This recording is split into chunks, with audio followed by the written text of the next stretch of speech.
You're now listening to the Boys in the Booth podcast with your hosts, Harper Cody, Chad Melbourne, and Casey Abrams. New episodes every Monday on Spotify and Apple Podcasts.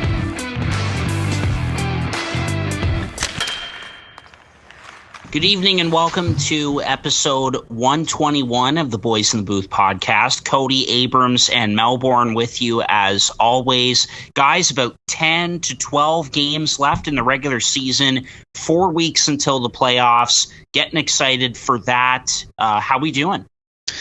It's been a gloomy week, Harper, and that's just the life of a Devils fan. So that's pretty much all I have to say after a tough week of hockey, getting thumped by Boston 8-1, blowing a 6-2 lead against Florida, and then losing to Corey Schneider in his first game in 2 years in the island.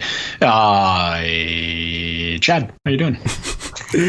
I'm so happy you brought that up, Case, because that was something that I wanted to rag on the Devils for a bit for that. Corey Schneider is actually on a 3-game winning streak right now in the NHL, spanning over 2 years for 2 different teams. So he won his last 3 appearances in 2020 for New Jersey at Anaheim. Also in 2020 for New Jersey versus St. Louis at home.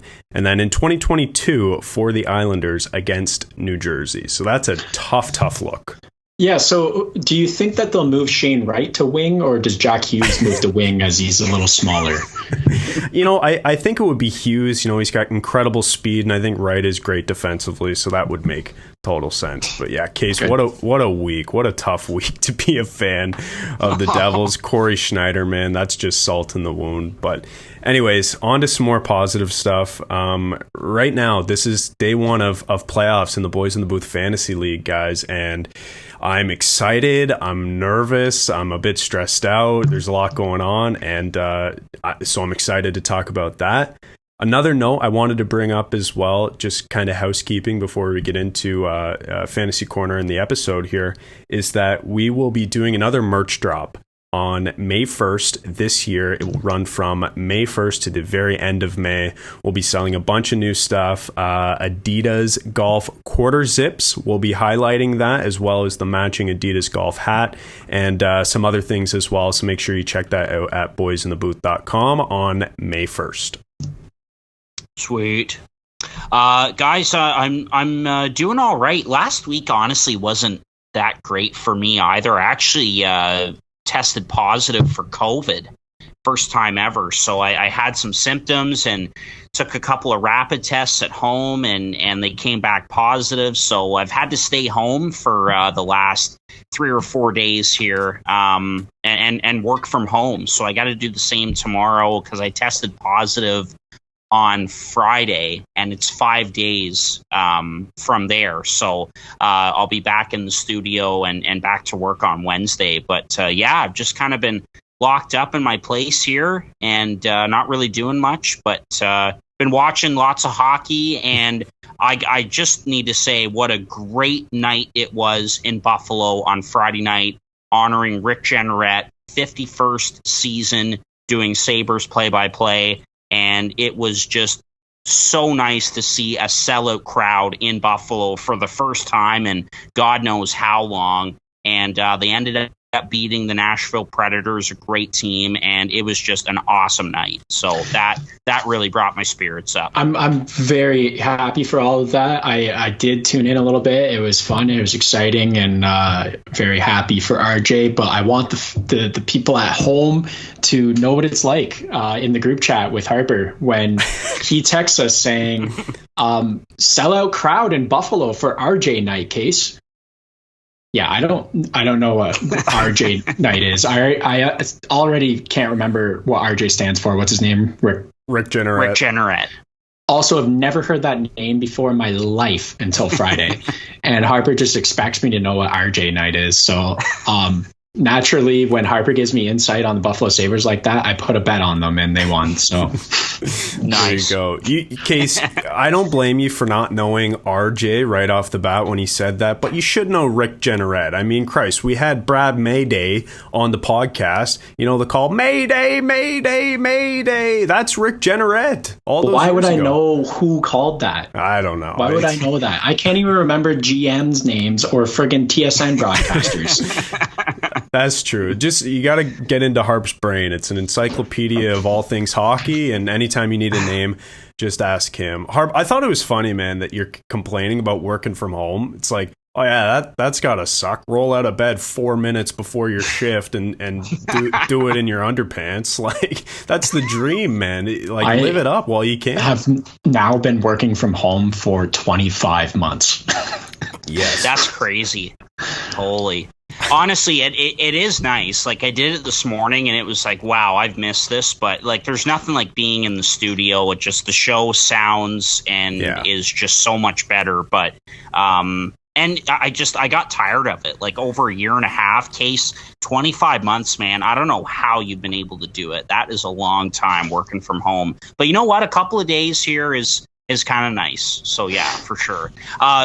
Chad, you mentioned the May Day call. That was actually voted by the fans RJ's best call of all time. No kidding. So that's a good mention there. And you can listen to that call. I clipped it into our podcast episode where Harper interviews Brad May, who of course scored the famous goal, and that's how he got his nickname, Brad Mayday May. So you can listen to that episode of the podcast as well. Yeah, for sure.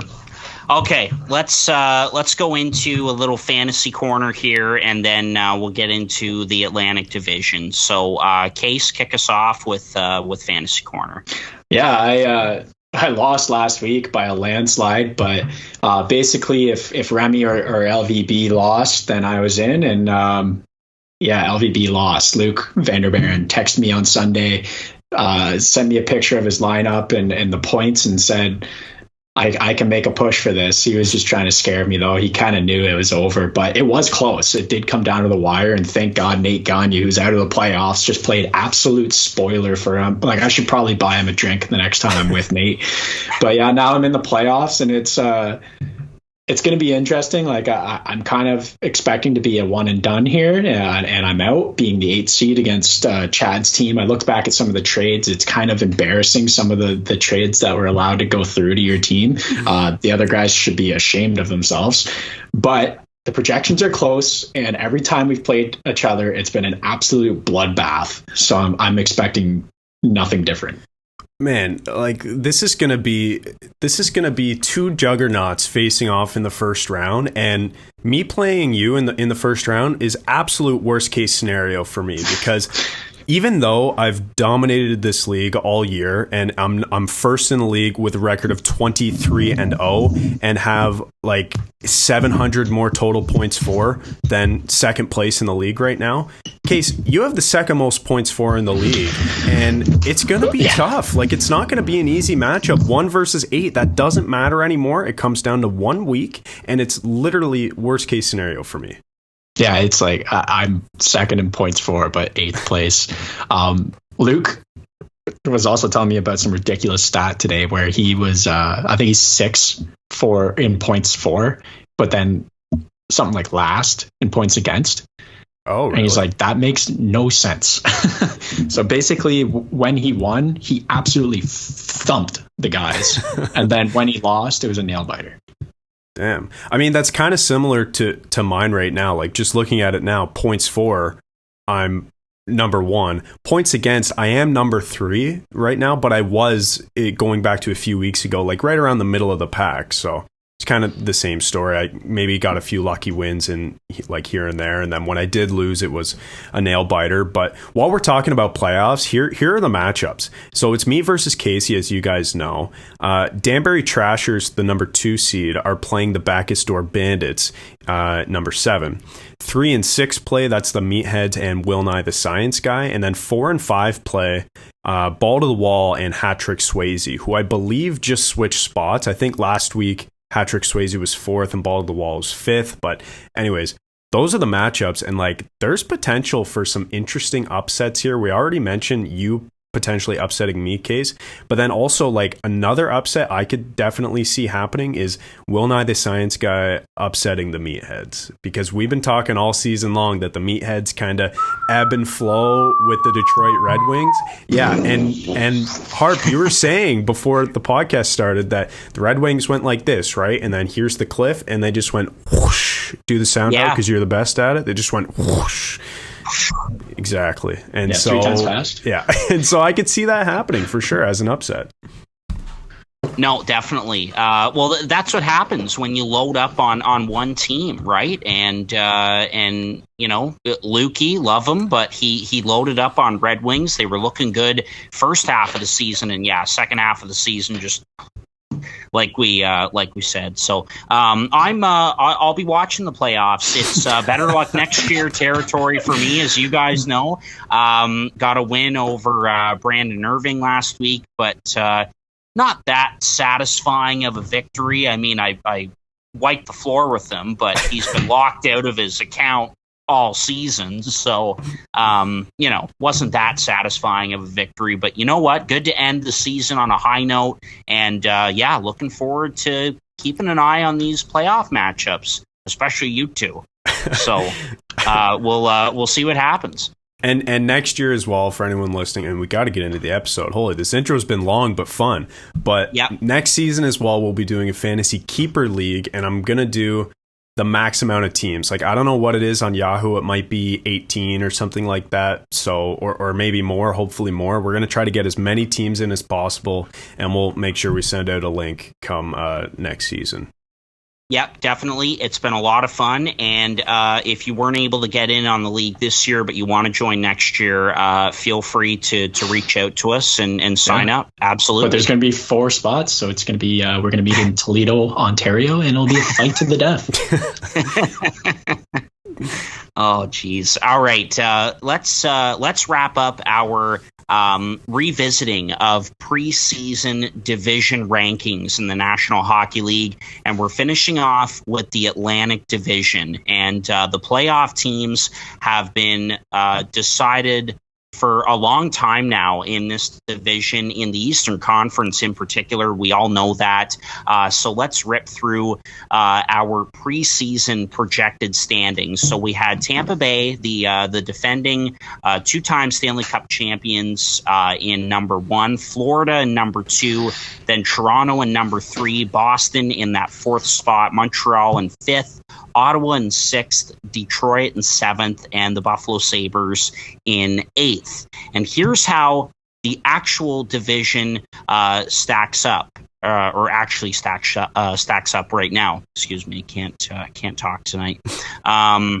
The Panthers in first place, first team to clinch a playoff spot, 102 points in 69 games. Tied for second, the Leafs and the Lightning in 2 and 3.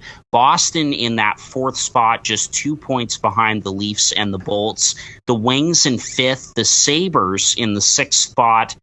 In 7th, the Ottawa Senators, and in 8th, the Montreal Canadiens. So, guys, let's start with the Tampa Bay Lightning. We had them in number 1. They are looking to go for that 3rd straight Stanley Cup this season. They loaded up at the deadline with the additions of Brandon Hagel and Nick Paul. They've been kind of on a slide this last little bit. They've had a lot of road games. They've kind of struggled. I don't think we're too worried about Tampa. We had them in first. They're currently tied for second. Case, thoughts on the Lightning? Yeah, these top 4 teams we mentioned in the previous rankings that we could shuffle the deck here and whatever happens. But Tampa Bay, they could still be in this first place spot if it wasn't for a bad month of March. And what do you do when you're having a bad month of March? You go out in the trade deadline and make a couple big splashes, and they did exactly that. I don't think anything surprising is happening with this team so far. Best goalie in the league is playing great. You've got your tight D-core that's also playing great. Victor Hedman is again in the Norris conversations. You got Steven Stamkos playing one of the best years of his career. And I mean, the whole offense, it's just scary every single night. They could go down by 4 and then still win 5-4. this team is exactly what we expected from them. Maybe one spot down, but that's due to a bad month. And I have no doubt that with the pickups of Hagel and Paul, that this team's going to be pushing for a third Stanley Cup in a row. Yeah, I mean, I think it was pretty fair to say when we did these rankings back in the preseason, this was our last one, and I remember us saying that, it was kind of a tale of two divisions within this division. It was like the top 4 teams and the bottom 4 teams, and Case, like you said, in the top 4, we were fine with interchanging any of those in any order, and kind of similar in the bottom 4, and we'll get into that as well. But talking about Tampa, guys, like, this is another example of one of the best teams in the league. By the way, just won 2 Stanley Cups. So, yes, crowned the best team in the league for the last 2 years. Just having a really good, but not incredible record-breaking regular season like they did a few years ago when they got swept in the first round of the playoffs. So, like, this team has had, a few more injury troubles this season. Like Kucherov, that guy's made of glass. He's been in and out of the lineup. But for a fact that he'll be back come playoff time, and he'll be ready to go on an absolute tear because that's what he does. And, right now they're 6th in the NHL, or I guess tied for 5th with the Maple Leafs, if you want to put it that way. And that was another thing we said about these top 4 teams, guys. And I'm talking Florida, Toronto, Tampa, and Boston there. Last season, they all finished in the top 10 in the NHL. This season, they're all currently sitting in the top 10 in the NHL. So this is just, pretty much exactly where we predicted a team like Tampa, give or take a couple spots. Not a surprise that they've been this good. We thought they'd finish first, but third is pretty damn close. And again, for the top 4, like, you want to pat ourselves on the back here for predicting that these would be the top 4, but I think it was pretty obvious, so we were, I guess, right on that, you could say. Yeah, like this division it's so tough for teams like Ottawa and Detroit, those two in particular, who were trying to take a step this season to crack that top 4. Like, it is so set at the top with those 4 teams. But talking about Tampa, it's been an up and down month of March for them, but yeah, no concerns about this team. Julien Brisebois, so smart, identifies those 2 needs that he lost with Blake Coleman going to the Flames and Barclay Goodrow going to the Rangers, and Yanni Gourde, I should mention as well, going to Seattle, losing that third line that was so good for them in their last 2 cup runs.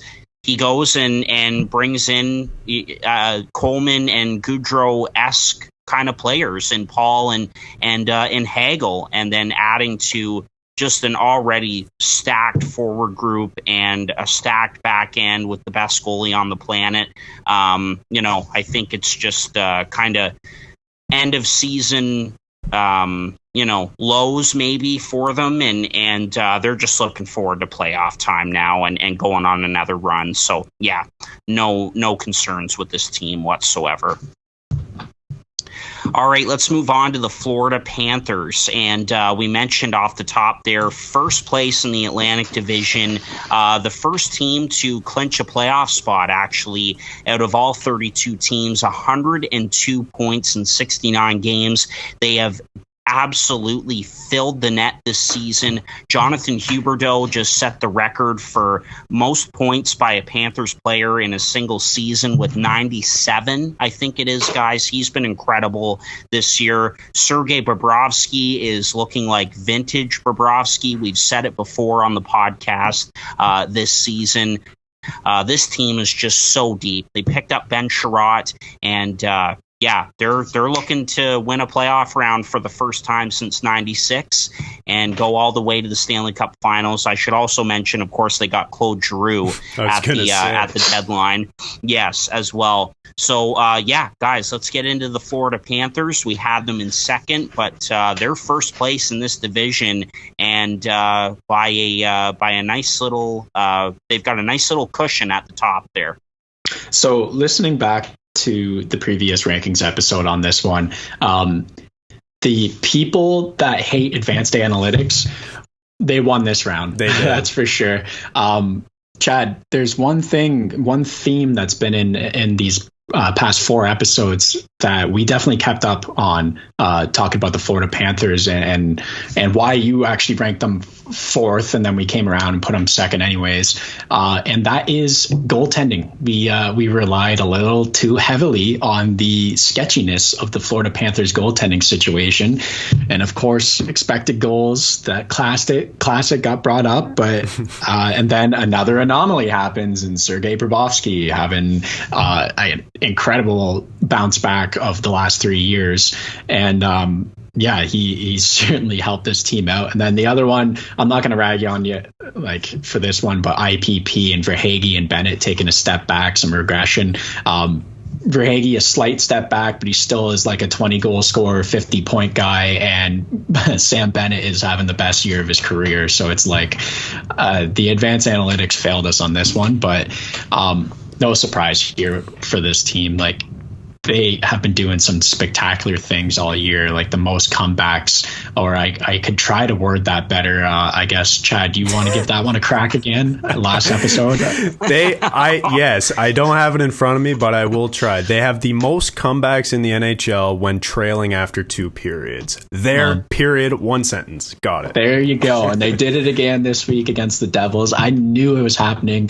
It just crushed me to watch, but there's no surprise. And yeah, they got even better at the deadline again. It's some no surprises. They are where they are, and they are where they should be. But I'm a little worried about them in the playoffs when it comes to no Aaron Ekblad, and the fact that they've been putting themselves in such shitty situations. You know, there's 2 sides to this argument. Either you can say they've shown they have a lot of character, and that's going to help them in the playoffs. They can come back from adversity and win tough games. Or you can look at the side and say, why are they down 6-2 against the New Jersey Devils? And to me, I'm more in that camp, and that's worrying me for the playoffs. I don't want to see them get down in a series or anything like that early. You can't do it. You can't do it in the playoffs, no matter how many times you've come back plus 3 goals when in the first times the last... enough making fun of me. I corrected the stat, okay, and that's it. We can give it a rest. Okay, guys, talking about Florida, like, first of all, Case, you're completely right. Like, the non-analytics guys, the eye test guys, listen to that episode and they're just laughing at me right now for saying that Florida is going to regress. But like, here's the thing. The players that I brought up have regressed to a certain degree. Like, Sam Bennett had 15 points in 10 games when he came over from Florida. He's also got 26 goals. So, like, clearly that wasn't going to be sustainable. He did regress. And then who was the other guy I brought up? Verhaeghe. Again, looked at his stats today, has regressed in terms of point per game. I don't know about IPP. I didn't look into that today. I didn't have time to. But those are 2 regression candidates, and that's what happened. But the thing is, they replaced that scoring with different players. Like Lundell, did we know that he was going to be this good this season? And Sam Reinhart, we didn't know. I mean, we knew he was going to be good this season, but we weren't really sure if he was going to replace the goals from guys who had broken out, etc. Huberdeau, did we know that he was going to get the most assists in a single season in the NHL set by a left winger? Probably not. Yeah, exactly. And then the thing is, goaltending, and we've talked about it. Like, we can't put that much emphasis on goaltending moving forward because it's literally magic beans, and like, we just don't know what's going to happen. But my argument was, they had one guy last season who made more saves than he was expected to, according to Money Puck, and that was Chris Drieger. And Chris Drieger is now on the Seattle Kraken and is one of the worst goalies in the NHL. And Bobrovsky and Spencer Knight both saved fewer goals than expected last season and were not good, period. And now Bobrovsky, at least, is one of the best goalies in the NHL again, and it looks like 2018 $10 million Bobrovsky. So that's something we just can't touch on. But yeah, first place in the NHL, I'll have to admit, I did not see this coming. I just think so many things had to go right for Florida if they wanted to continue the sort of magical run they were on last season. And I just thought it was unlikely. But you know what? A lot has gone right for Florida this season, and they've been proving me wrong every time they win. I will say, though, they've scored their way out of a shit ton of problems, and I'm a bit nervous about whether that's going to happen in the playoffs. And I think matchup will determine that for sure. I think they're happy if they get, if they match up with like a Toronto in the playoffs, if Toronto slips to a second wildcard spot. But I don't think they're going to have an easy time if they play, Boston or even Tampa Bay in the playoffs, if one of those teams slips. So I don't know. Like, I like Florida, clearly. They've had a fantastic season. I think we were right to put them in second place at the start of the season, even though they're in first right now. But there are still some concerns. And Aaron Ekblad, Harp, that's one that you mentioned that, like their D is not that scary without Aaron Ekblad. I'm sorry. No. Well, Case mentioned, no Ekblad, actually, and thank God you got Ben Sherratt in that case. But then your number one D-man becomes Mackenzie Wieger. But and Wieger's good. Like, I love him, and he has become one of the most underrated defensemen in the NHL. But he's just that much better with Aaron Ekblad, or that much better on the second pair when Ekblad is in the lineup. So he is a big loss. They're still a very deep team without him, but they need him. And hopefully he's back too, right? Yeah. I'm not going to argue with you that Mackenzie Wieger's better with Ekblad. Like, Ekblad's going to do that to everyone. But what I'm going to say is that Mackenzie Wieger showed that he should be on a top pairing on almost every team in this league in these last few stretches of weeks. And he has shown that he can make Gustav Forsling better or Brandon Montour better. He's shown that both those guys have made, they've progressed with moving up to his pairing. Like, I think that Mackenzie Wieger can make most guys better in this league because he plays such a safe, sound game, and at the same point can jump in on the rush. It's amazing how this team has been constructed. Like, THG, Chad, the hockey guy, of course, he did like a video on how Bill Zito constructed this team, and it's actually amazing. Like, Case, for example, you mentioned Forsling. They picked up Forsling off waivers from the Chicago Blackhawks. He was on waivers last season, and they picked him up, and I actually noticed him right away. I'm like, oh my God, like, who is this guy on the power play? Oh, it's Forsling, and he's been a great find. Mason Marchment as well, Chad, Leafs legend. Like you mentioned Lundell with what's that? Dennis Malgin's better, but go on. Oh my God. I'm totally kidding. I'm willing to lose that argument now. Mason Marchment has been so good. He has, like you mentioned Lundell with guys that we weren't expecting to be as good as they've been. Like, Marchment is right at the top of that list as well. So it's pretty amazing how this roster has been constructed. I have a question though for you guys.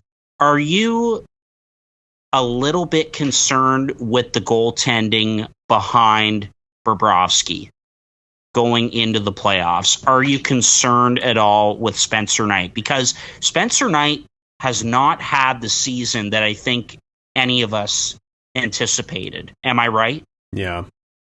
No, for sure. I'm more worried about who's behind Spencer Knight, but to be honest, I don't know if I've seen enough of Spencer Knight to make too much of an argument here. Like, it really has been Bob's net for the most part, and I don't know if he could face the pressure of the playoffs. It's an interesting question.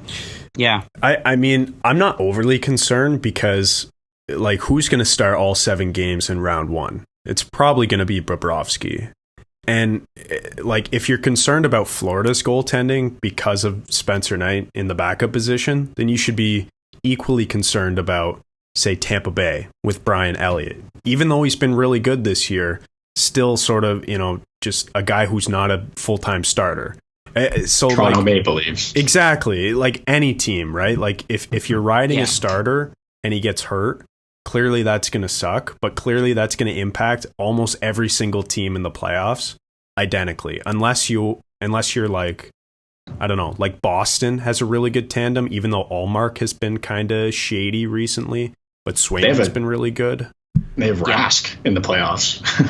Well, I guess, but he sucked when he played this year. He has sucked, but like he's also Tuukka Rask in the playoffs, so it's like true. So yeah, like that's one team that maybe isn't affected by that. But I think if you're saying that you're worried about goaltending because of their backup, I think that says a lot about how good a team is, because that's the only position that you can kind of pick apart, right? I mean, we talked about the D, but like again, any team who loses a defenseman who was in Norris conversations like a month ago is probably going to be way worse off, right? So again, it just kind of points to how good Florida is to be able to keep doing this. For sure. No, they're a deep team. They are definitely one of the contenders for this season, and it'll be interesting to see the playoff success out of this team, because they haven't won a round since 1996. And you love to see a group feel good and decide to go for it, and that's what they've done. So it'll be fun to watch the Florida Panthers the rest of the way, that's for sure. All right, moving on to your Toronto Maple Leafs, Chad, and tied for second, as we mentioned, in the Atlantic, 93 points in 68 games, and we had them third in our preseason projected standings. Mitch Marner looks like a goal scorer. Austin Matthews is certainly a goal scorer. We all know that. The first to get 50 on the year. Yeah, ever heard of him? They pick up Mark Giordano and Colin Blackwell, and going back to Matthews and Marner and Michael Bunting, that first line has been fantastic, just driving the Maple Leafs offensively for a while here. Haven't won a round since 2004. We talked about the Panthers. It's been a long time since they've won a round. It's also been a long time for the Maple Leafs. That's no secret. A disappointing end to last season. So how do we feel about the Toronto Maple Leafs? Well, first of all, I've been fasting all day today, and I actually haven't eaten since Friday because I have to eat my words in this episode. And it's actually about to be a 10-course meal on Michael Bunting. Yeah. Geez, listening back to this episode, I was just like not impressed by this pickup. I was like, why is everyone so excited? I think a lot of people were like that. Even Chad was like, I think we should temper some expectations. And I'm like, nah, like, why are you excited about a guy who can't crack the Arizona Coyotes? But, we talked about replacing net goals of Zach Hyman. I don't think you expected the 30 goals to come from Bunting alone, but it certainly worked out.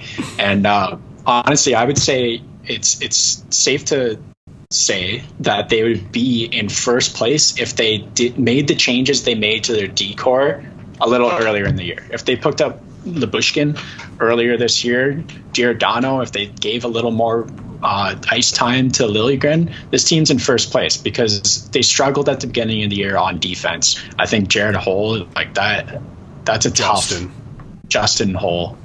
Who's Jared Hull, and why do I always say that? You're thinking of Jared Bowl, who played for Columbus Blue Jackets. That's right, yes. Okay, Justin Hull sucked this year. Maybe I forgot his name because it was so bad this year. And I don't know, they've made some tweaks to that back end, and this team's going now. Like, those guys are worth every penny of the $10 million, $12.5 million this year. And it's great to see that top end scoring. Although I hate it. Like, I get a little sick every time Mitch Marner scores. But I know you hate it. In case, I just want to, like, I just can't believe you can't remember the guy's name, Justin Hull. You wanted the Leafs to protect him in the expansion draft, bro, and they did.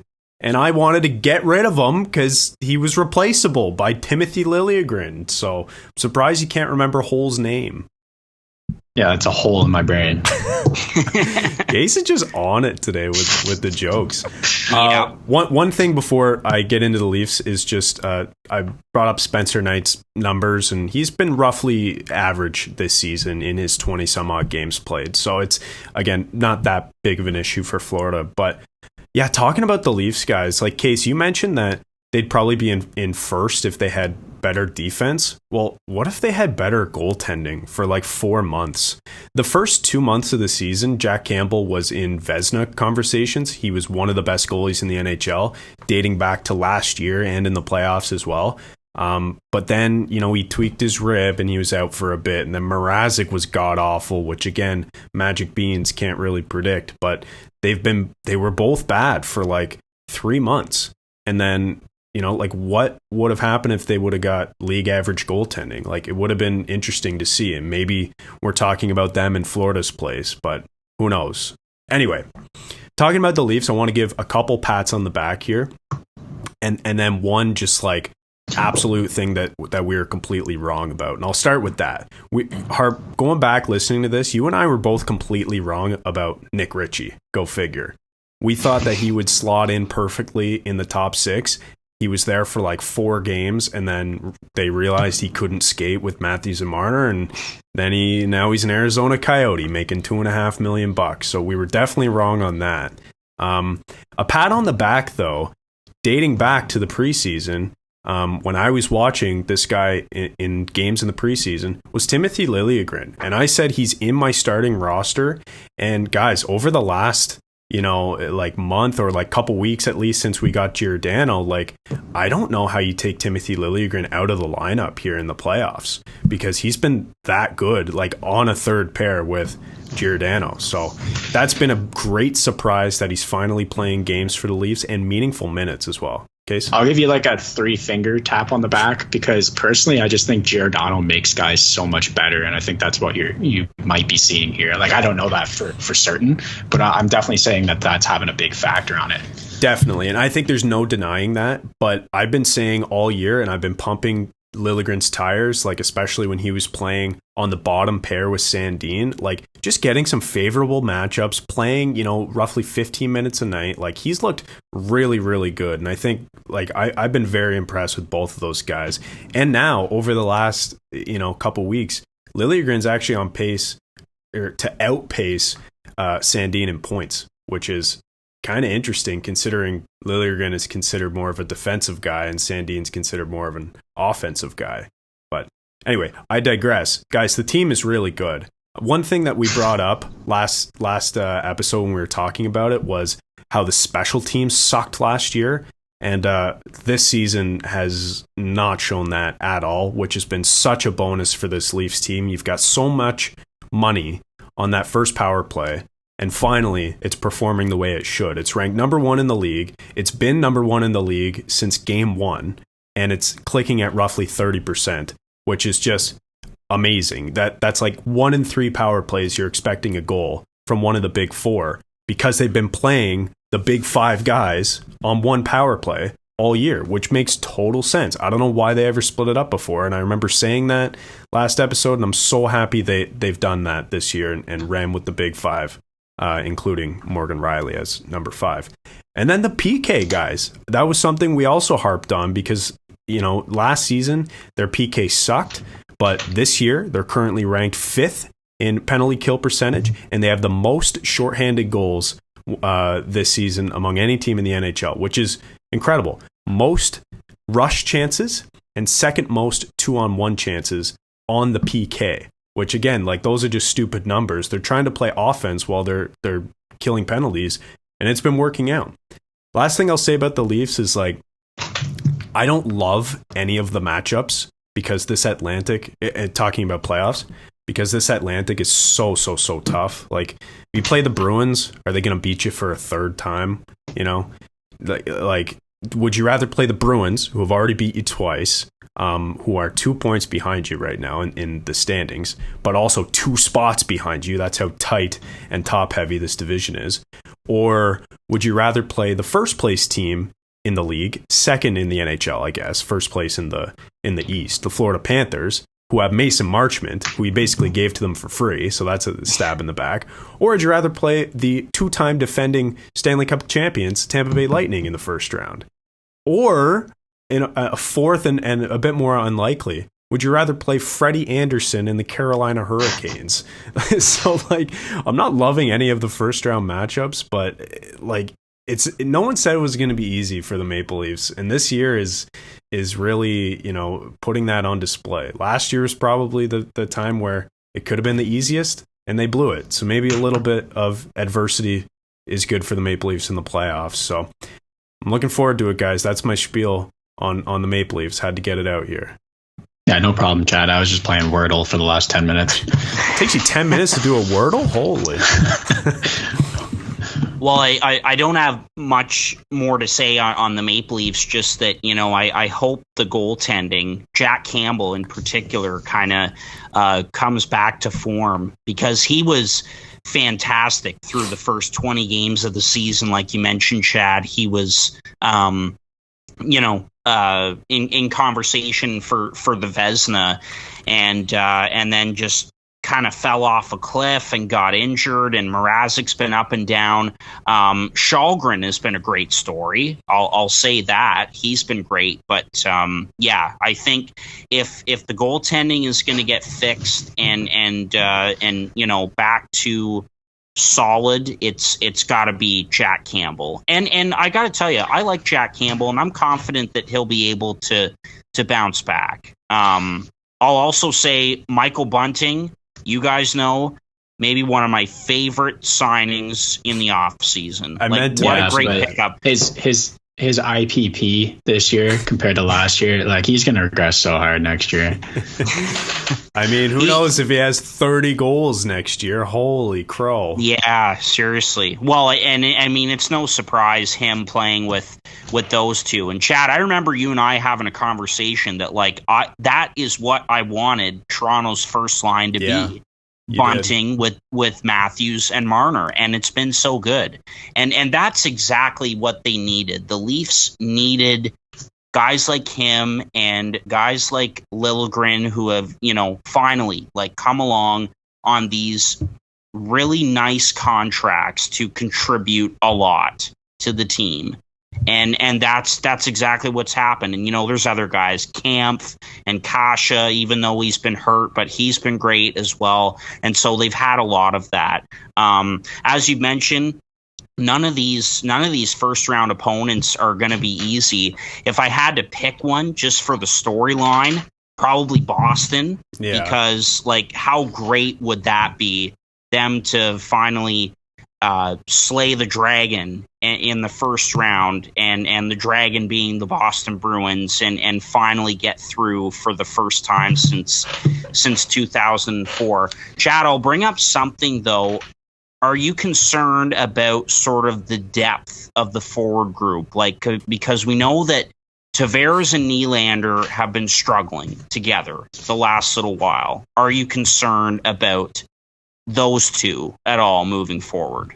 Well, they've been struggling, like, when they played together recently over the last, like, couple weeks or whatever, or the last month, I guess you could date it back, but both players are still nearly a point per game. Tavares and Nylander, playing on separate lines, have both been scoring at will in their last 5 games. I think Tavares has something like 5 in his last 5, something like that. You'd have to check that. I'm probably lying, but they've both been playing really well. And, like, I don't think it's a long-term solution to keep Nylander on the third line. Like, it makes no sense. I think that needs to be your shutdown line. But you've seen an emergence from Ilya Mikheyev, number 1, who is playing in the top 6 now. And then you also saw Kasha move up before he was injured, playing the top 6. Like, all these guys can do it, but I think if you're going to have real success in the playoffs, like, you're going to need Tavares and Nylander to click together. And I'm really not that worried about it. Nylander was the best Leaf in the playoffs last season against Montreal, and he's a big time player. 2 of your possible matchups are so good at shutting down one line, your best line, and that's Tampa Bay and Boston. So yeah, Tavares and Nylander are going to be important in the playoffs. Yeah, absolutely. No kidding. If I'm the Leafs, and I said this before we started recording, I want to play either Florida or Carolina. I don't want to play Boston, and I don't want to play Tampa, just because, I mean, like, I do want to play those teams to say that you've beat, like, the best teams or whatever, and to slay the dragon, like you said, if you were playing Boston. But I just think Florida or Carolina matches up much better with the way the Maple Leafs play, even though those two teams currently have more points in the standings than Toronto, because they play sort of a run and gun offense compared to Tampa and Boston, who play a bit slower, a bit tougher, like they grind out wins, and I don't know, more experience on those teams, it seems. And so if I'm Toronto, I want to play Florida, but that means finishing likely in the wild card spot, which, I mean, it could happen, but I just think right now it will probably be Toronto and Tampa. But I'll say this as well, and final point, I'm done talking about the Leafs, guys. I've been done for 10 minutes. I know. My final point is, if Toronto plays Boston in the first round and they win, they're going to win the cup. Period. No questions asked. It'll be the same as Washington when they beat Pittsburgh for the first time. Pittsburgh. Yep. The dragon they had to slay was the Pittsburgh Penguins. So that's what I'm saying. Like, I would love a Toronto-Boston first-round series, Game 7, overtime. The Leafs beat the Bruins to move on to the second round. That would be amazing. The Washington Capitals also didn't have to face their backbone goalie who got shit on by the fans constantly in the second round. So we'll see about that. That's Freddie Anderson we're talking about. We'll Toronto see has if to play Freddie Anderson if they get past Boston. I love Freddie Anderson, but we'll see if he chokes in Game 7 again. Voodoo. Yeah. Karma. Yeah. The Leafs narrative. They play Freddie Anderson. Screwed. Yeah, maybe. So like any of those 4 matchups that we ripped through, great storylines attached to them. Like the Tampa-Toronto one, like not really a storyline there, like just 2 great teams facing each other. Like, well, I guess a storyline there, like the back-to-back Stanley Cup champs potentially going out in the first round. So there's another one, but it's going to be fascinating to see who the Maple Leafs play and how well they do. Last thing I'll say before we move on to the Bruins, they are a team that if they can get over the hump and win that first round, I think, they could just get on a roll and go all the way. I think that could be the case with the Maple Leafs. All right, let's move on to the Boston Bruins. We mentioned them a lot there, obviously, in the Leafs talk. 4th spot in the Atlantic, 91 points in 68 games, and we had them in 4th in our preseason projected standings. So a pat on the back to us. And guys, I think it's fair to say that Boston kind of started off the season slow. And I was a little critical about these guys, like I was with Pittsburgh, and I've learned, and same thing with Boston. But you can't count these guys out. As long as they've got the big 3, Charlie McAvoy as well, you can't count these guys out. They pick up Hampus Lindholm. That's going to be McAvoy's D partner for the next 8 years. And you can just never count out the Bruins. And we mentioned Linus Ullmark, how he's kind of been up and down. I don't think any of us thought that Jeremy Swayman would be this good. He's been excellent for the Bruins as well. So let's talk about Boston. Yeah, well, I don't think we need to talk about them too much longer because we already did with the Leafs. And frankly, we need to get through these next 5 teams pretty quick. 10 minutes. Yeah. I definitely felt bad listening back to last episode because I think Detroit and Buffalo, we fit into the 15 minutes. So I felt bad for Harper there. But Boston, man, like the exact reason of you can't count these guys out is why they're so scary in the playoffs. Like they get into the playoffs, they're going to do some damage no matter what. I think all of our question marks have kind of been answered with this team. Goaltending, they got Swayman's playing great. Like you can kind of count on that guy. And then you got 2 backups that can work in a pinch for sure. the depth scoring. Like, that was our key focus on this team at the beginning of the year, is depth scoring. What are they going to do? We've talked about it multiple years, and somehow they always figure something out. Charlie Coyle's played great. Jake DeBrusk is a new player, kind of avoided trade, and now he's on fire. And then Eric Howla has also been great. Taylor Hall is chipping in for that second line. Like, the team can score now. And we talked about how they're 4th in goals against last year. Well, they're 6th in goals against this year. And then they picked up Lindholm, so their decor gets even better. Forces Mike Riley out of the lineup. So it makes me feel a little bit better about hating on him so much. True. Good first pass guy. There's not a lot you can dislike about this team. Nothing overly flashy other than their first line and now their power play, because they're just playing their first line on the power play. And we've seen that works with Toronto. Nothing overly flashy, but nothing to worry about. Yeah. This is a team we got spot on, 4th spot. And the reason we didn't have them higher in the division was because, or like for me anyway, when I was kind of rationalizing this, and one worry I had was the center depth. Sure, their depth is good at that position, but they don't really have any high-end scoring other than Bergeron, obviously, who's had another fantastic year. But you know how they solved that? They split up the hero line of Pasternak, Bergeron, and Marchand, and now Pasternak plays on the second line with Hall. I don't know if they do that all the time, but I know they do it frequently. And so there you go. There's your 2 lines of scoring. You just put Pasternak on the second line, and he's had a fantastic season again. So there you go. That kind of solved that, because they lost David Krejci, who had a really good year last year and is now playing in the Czech League. And I remember, I think I said in the episode, he's going to have like 3 points a game in the Czech League. I don't know what his numbers are, but like, I'm sure they're good. He was still a really good player, before he left. But anyways, yeah, this team is good top to bottom, guys. And like, I didn't even think they would be this good in the league standings. They're currently 8th in the NHL right now, just 1 point behind the 7th place Pittsburgh Penguins, 2 points behind the 5th place Toronto Maple Leafs. So like, this team is really good, better than I expected, actually. And I think that has to do with Jeremy Swayman, who's been a really good story this year. He's been fantastic. But if this team, gets past that first round, which depending on who they play, like, it's not going to be easy no matter who they play. But depending on who they play, if they get past the second round, I agree with you, Harp. Like, this team could definitely make another push. For sure. Yep, it wasn't that long ago that they were in the Stanley Cup Finals, losing to the St. Louis Blues, and that was in 2019. So yeah, just one of those teams that needs to. They've gone on playoff runs before, an experienced group. That leadership group is as strong as it gets, and yeah, they just need to get in, and they know that they have a chance. So watch out for the Boston Bruins yet again. All right, let's move on to the Montreal Canadiens, guys. Last year went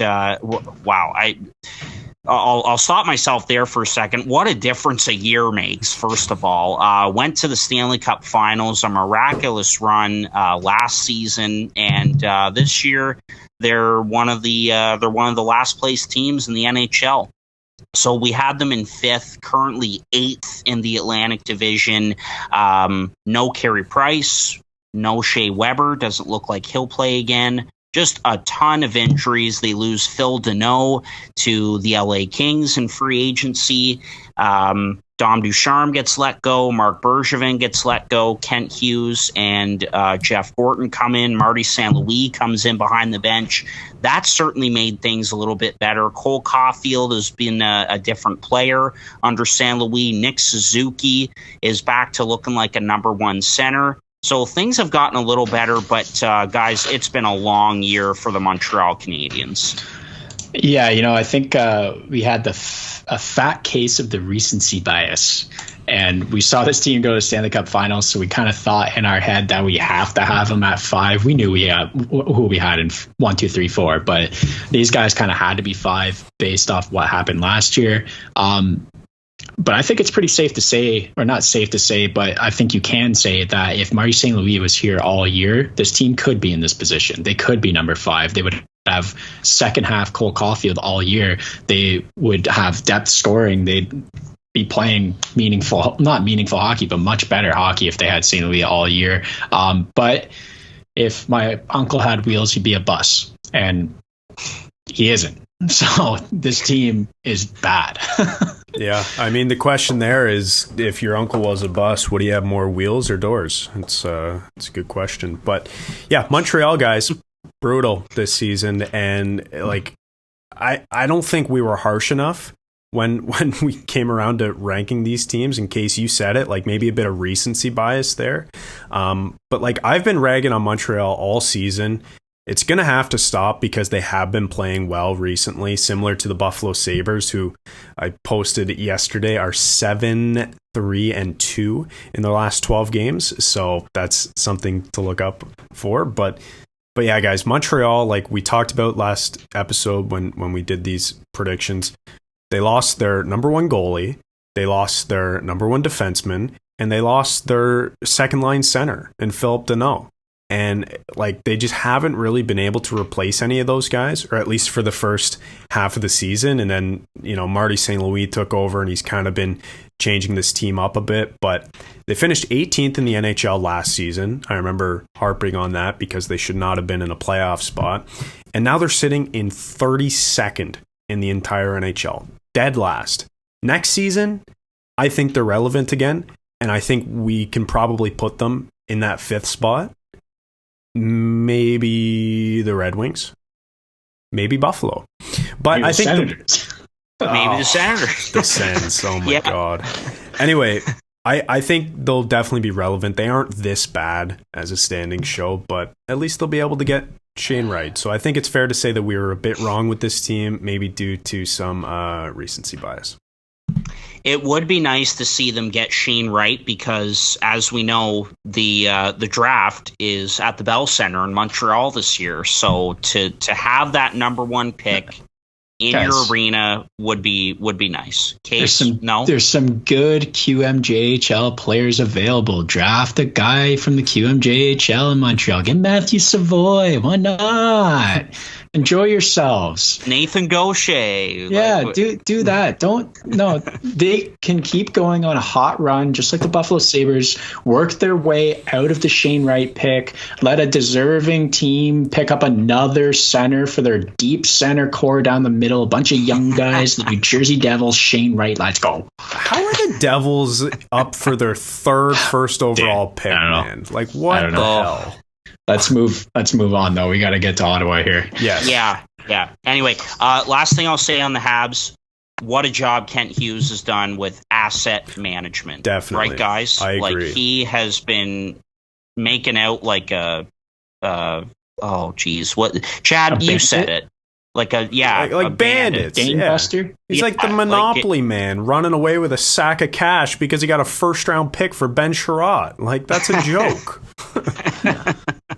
Yeah, he's done a great job, and I do agree they're going to be relevant again next season. All right, the Ottawa Senators. We had them 6th before the start of the season.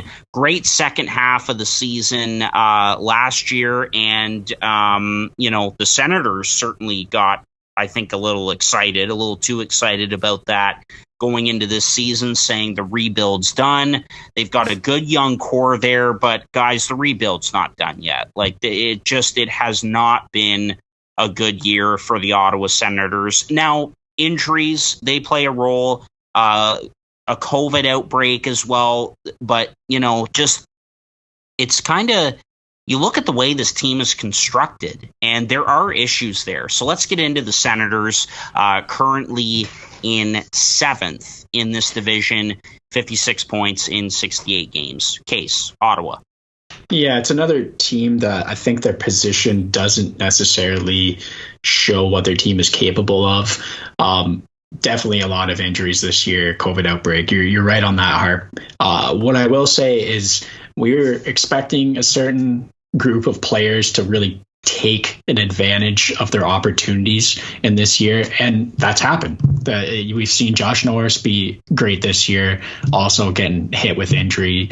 Drake Batherson has been unbelievable this year. He's also been hurt at times. It's like there's a lot of guys taking advantage of the opportunities, but at the same time, there's a give and take, and there's some players that really haven't stepped up and have really kind of failed this team in a sense of this year. Like, who knows what White can be in the future, or, well, now Brown's gone, but he definitely needed to step up this year and did not.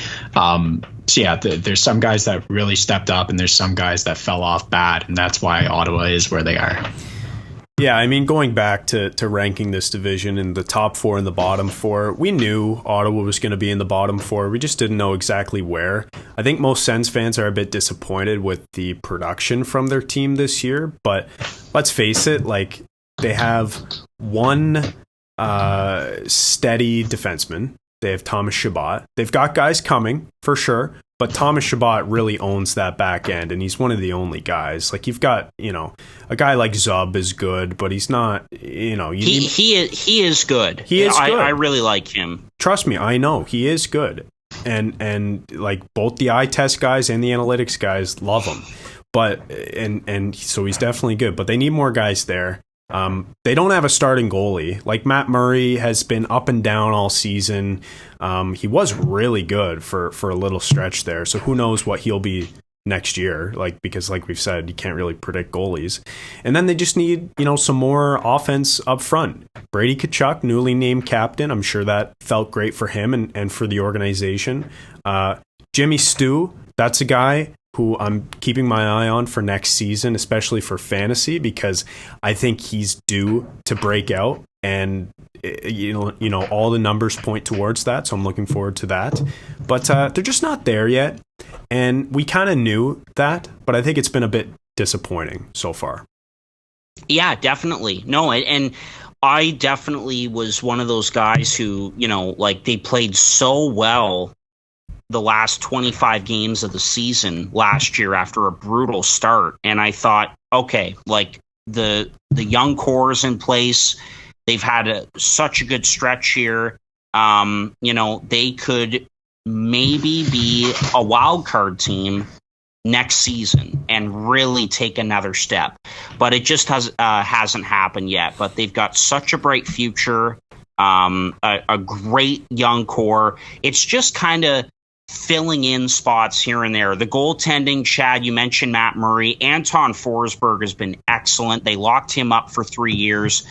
But can he have a season like he did this year next year? Can he continue his strong play and actually be a number one? That's a question mark. And the back end as well is a bit of a question too. And so do you go with a very young back end, or do you try to get a solid veteran, someone better than Travis Hamonic, to help out those young guys on the back end? I know Hamonic for a third terrible made no sense at the deadline.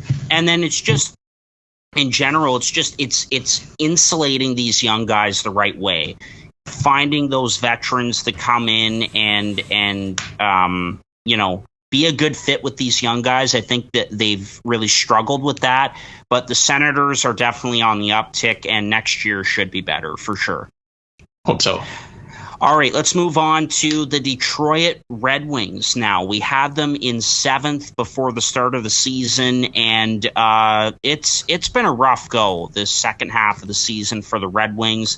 They had a great start to the season, looking like they could maybe challenge Boston for 4th in this division, but they have gone right off the tracks second half of the year. 2 great rookies in Seider and Raymond, of course. Dylan Larkin has had a great season as well, but the Red Wings have really struggled second half of the year. And again, another team like Ottawa looking to slowly come out of their rebuild and take a step forward. So thoughts on the Red Wings, and then we'll get to Buffalo. So I said Ottawa isn't in the position that their team should really be in. Well, I think it's the exact opposite for Detroit. I really don't know how they're in 5th place. Frankly, it's like one line scoring. They allow they're 32nd in goals against. Their PK is the worst in the league.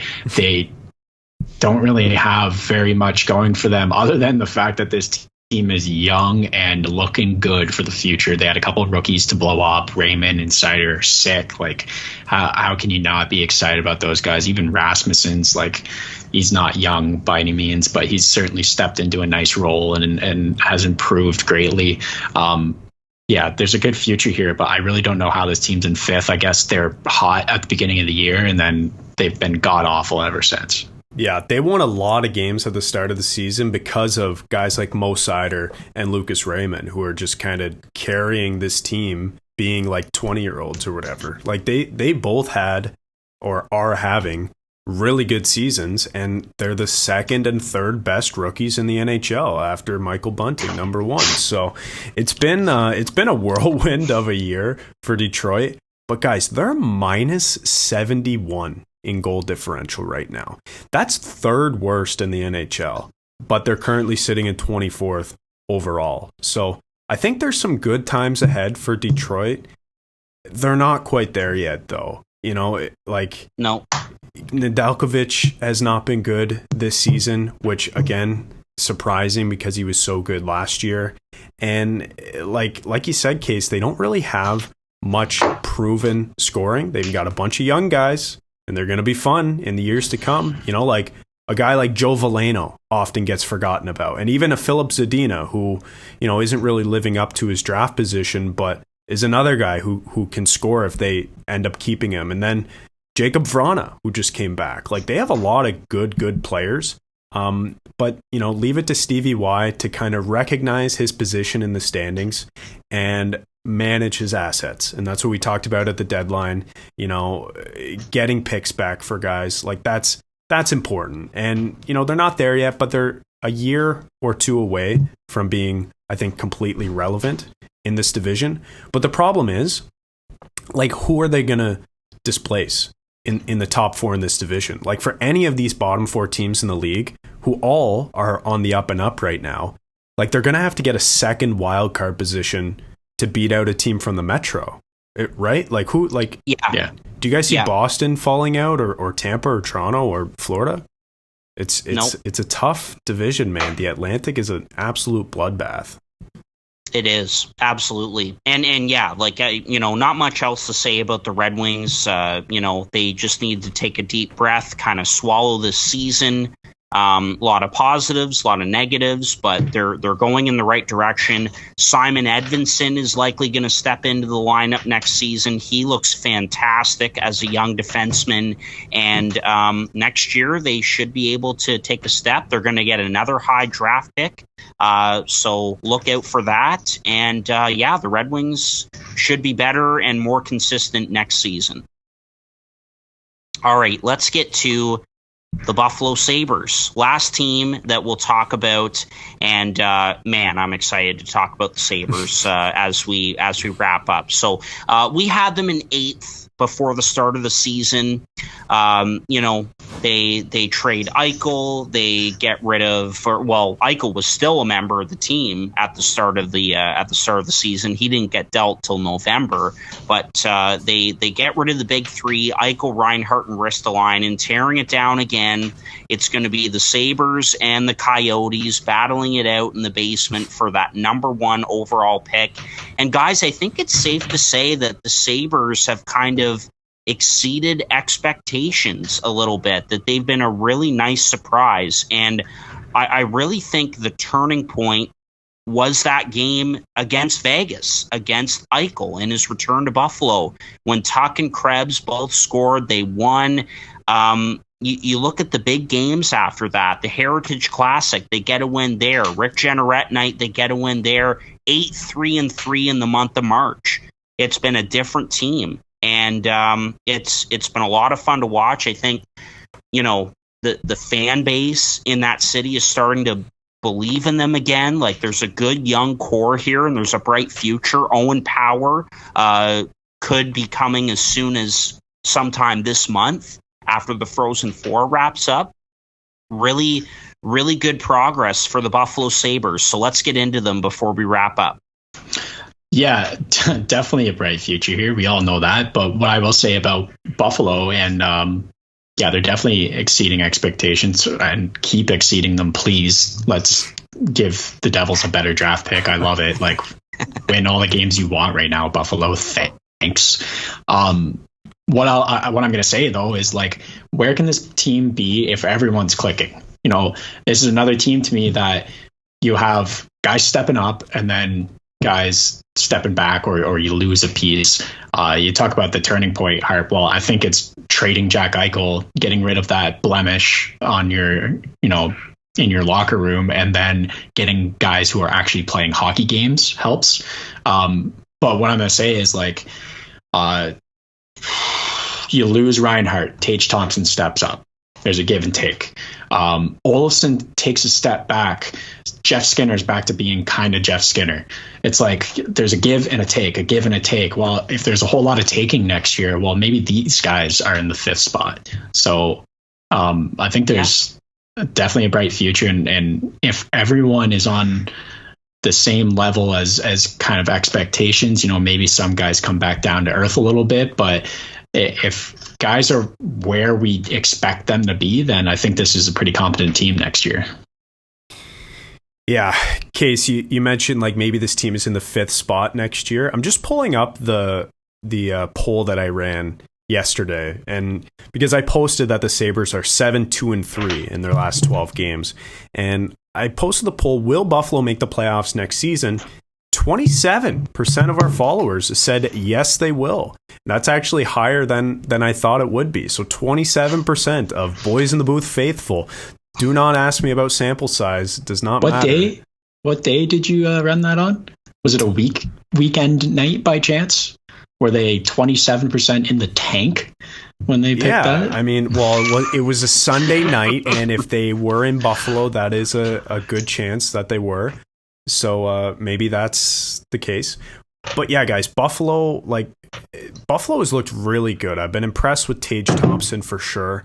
I've been impressed with Jeff Skinner 100%. He's had a bounce back season, and, you know, maybe not worth $9 million, but, you know, probably worth like 6. Like, he's been playing that well this season, and I know it's tough to do that because guys are all over the league. Like, McKinnon makes 6 or whatever, so it's like, oh, is he better than McKinnon? It's like, well, no, and he's not close, but he's good. He's had a bounce back year. But like, Harp, you're so excited about this team winning, and like, you should be, because, like, sure, it's fun to watch your team win, but don't you want them to get a higher pick? Like, wouldn't you want Shane Wright on the team? Like, there must be mixed emotions there.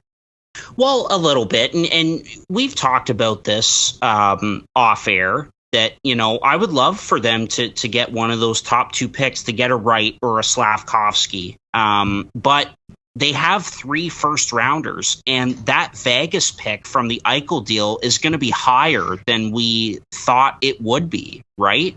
And so, and then you have that 3rd pick with that belonged to the Panthers that they got in the Reinhart deal. That's, you know, going to be like 32nd or whatever, but so that pick could be up for grabs to try and get someone to help the team. But I think it's not huge if they don't get that top 3 pick. That it is a deep draft.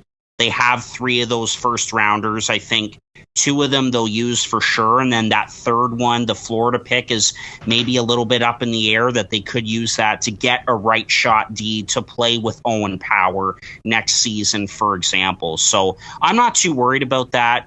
Honestly, I like what Kevin Adams did. He kind of stood pat at the deadline and is like, you know what, this is a really good group, and these last 20 games are really important, and it's good for them to, you know, be playing some good games and to get some wins here and just have something to build off of going into next season. So I do like that. And again, as much as I would like for them to get one of the top 2 picks, I don't think it's a big deal, because they have 3 of them in a first round that's supposed to be very deep. Yeah, that's the constant struggle I have right now. It's like, I kind of want, you know, the Devils to be winning hockey games right now so they can learn to do that for next year or the year after. But it's deep, but it's also a high peak at the top of this draft, I think. Maybe what Buffalo should think about doing is trading one of those first round picks to pick up a goalie, because you cannot run with the Pentagon next year of Craig Anderson, Aaron Dell, Dustin Tokarski, Dookie Howsard, and whatever. Malcolm Subban. It's just not going to work. And UPL and whoever else. They've had like 15 guys play this year. Yeah. Well, the goaltending is a question mark, certainly in the short term. In the long term, it looks really good. You've got UPL, Eric Portillo playing with Owen Power at Michigan, and Devin Levi, of course, who had an unbelievable season with Northeastern.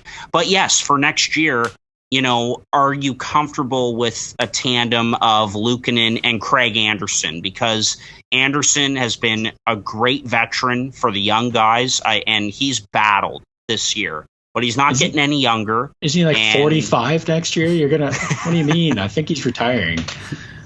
So, but there is a possibility that he could come back. So that's the question. Are you comfortable with your tandem of Luukkonen and Anderson? Because next year, they'll be looking to take a small step. I don't think they're going to be a playoff team next year, but they could end up in that 5th spot, obviously with a wide gap between 4th and 5th in the Atlantic. But man, I'm just so excited, and there's hope back in me with this team, and I think rightfully so. I wonder if the gap will be less than 30 points. That's what it is right now. 30 points between 4th and 5th in the division right now. That's an absolute joke. Guys, if we're done on the division, and only if we're done, I have one question that I wanted to pose to you guys, to you both. Have the Sabres surpassed the Devils in their rebuild? Yes or no? Absolutely not. I'm gonna agree with you, Case. As much as I would love to say yes, agree. that's just not the right answer. It's not. The Devils, I think, just need solid goaltending, and then they're a completely different team. If they could get saves regularly on a nightly basis, then they're good. They've got Jack Hughes, Nico Hischier, Jesper Bratt, the back end with Graves and Hamilton and Severson. I expect Ty Smith to have a bounce back season next year. Yes, the Devils are still ahead of the Sabres, but just a lot has gone right for the Sabres down the stretch here, and a lot has gone wrong for the Devils. That's what I'm saying too. They're both looking good for the rebuild, but I think just so much has gone wrong for New Jersey in this immediate season. But there's such a bright future with not only the guys that are coming up, like Buffalo has. Buffalo has a lot of guys coming up. There's a lot of guys on New Jersey that are young and have a ridiculously bright future, and that's the most exciting part. Is such a young, bright, dynamic core. I'm thrilled. Even Dawson Mercer. We even mentioned Dawson Mercer. It's great. Exactly. Exactly. I can go on all day about it. A lot of their futures in their lineup right now, and same goes with the Sabres, but a lot of their future kind of isn't yet. Peterka and Quinn and Power and Luukkonen, they all still have yet to be regular NHL players. But I think it'd be safe to say that the Sabres are along more than a lot of people expected. Yeah, well, they traded their 3 best players, and they got better this season. So anyway, I just wanted to ask you guys that because I wanted to see how high you were on the Sabres, Harp, even, because they've been playing so well. Yeah, I would be talking about that recency bias thing again. Yeah. No, I'm not going to get too carried away, but I am excited, and rightfully so. The people are coming to the games again, man. It's finally. So there's hope is dangerous, but there's hope again and belief with this team, and I think rightfully so. Buffalo. What else are you doing in Buffalo? Yeah. Football game or a hockey game. That's it. Well, the football's not on right now. Yeah. Go watch a hockey game. Alrighty, that does it for the Atlantic Division. That was a lot of fun. We love talking about this division and the Metro as well, the division that we talked about last week. The last two, we love talking about those. So great to revisit the division rankings, and we will chat with you again next week for episode 122. So enjoy the hockey this week. Final stretch, 4 weeks away from the postseason, and we're looking forward to that. Happy April, everyone, and thanks for listening. We'll chat with you next week. This has been another episode of Boys in the Booth with Harper Cody, Chad Melbourne, and Casey Abrams. New episodes every Monday on Spotify and Apple Podcasts. Connect with the Boys in the Booth on Instagram, Facebook, and YouTube at Boys in the Booth. Visit boysinthebooth.com for show details, and don't forget, you can become a patron of the podcast for just $1 a month at www.patreon.com/boysinthebooth.